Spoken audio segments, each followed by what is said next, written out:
Greetings.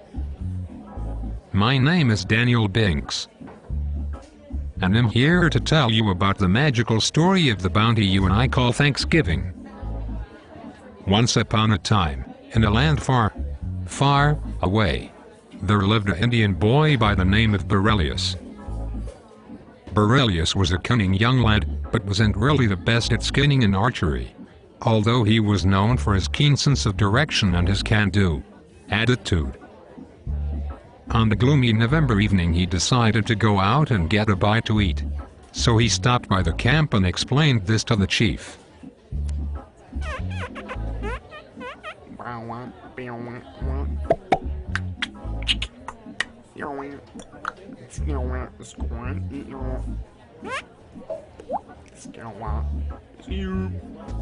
And then he was on his way. The first obstacle he would encounter was a very angry turkey that has been lit on fire and is running directly towards him. So he quickly found an abandoned frying pan someone left behind, and smacked the turkey upside the head with it. After he checked its pulse, he continued down the path on his search for food. He came across an old wise man who foretold tales of horror and danger, and the old man warned Borelius to stop now and look for food elsewhere.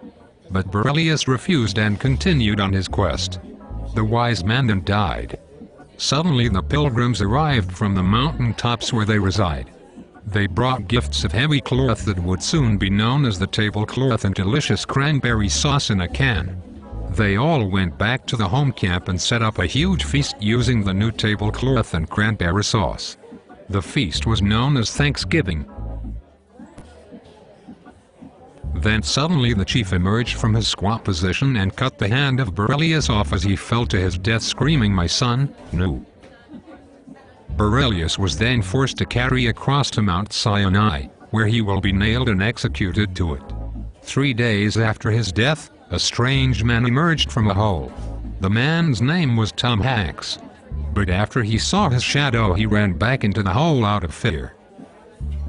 Suddenly a notorious group of freedom fighters led by ex-Navy SEAL Chief Squanto jumped out of the bushes and surrounded the camp. All of the Indian men were left slain from the ruthless zealots, forcing the pilgrim men to mate with the Indian women to keep their race alive.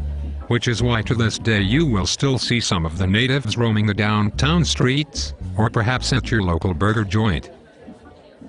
After Squanto took over, the tribe sought revenge and planned an uprising of the people to take place on the last Thursday of November.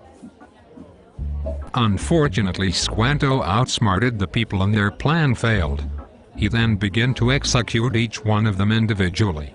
After he got about halfway done, a silhouette of a man appeared in the distance. It was Borelius. He returned from the dead to save the town and put an end to Squanto's reign. Borelius came sprinting in and tried to spear him through the heart but missed. Squanto then attempted his 4-part combatic attack, but it fell short and he was caught in a bad position and choked to death. After he was dead, Borelius fell madly in love with a young pilgrim woman named Janet.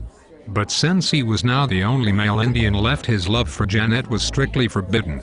They decided that it would be best if they couldn't have each other on earth, they would have each other in heaven. So they each drank a vial of poison and died next to each other holding hands.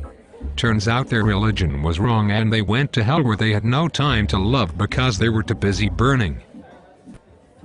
And that, my children, is why every year, all over the world, there always has been, and there always will be, delicious cranberry sauce on every Thanksgiving dinner table, ready to provide you with the right amount of antioxidants to live a healthy lifestyle.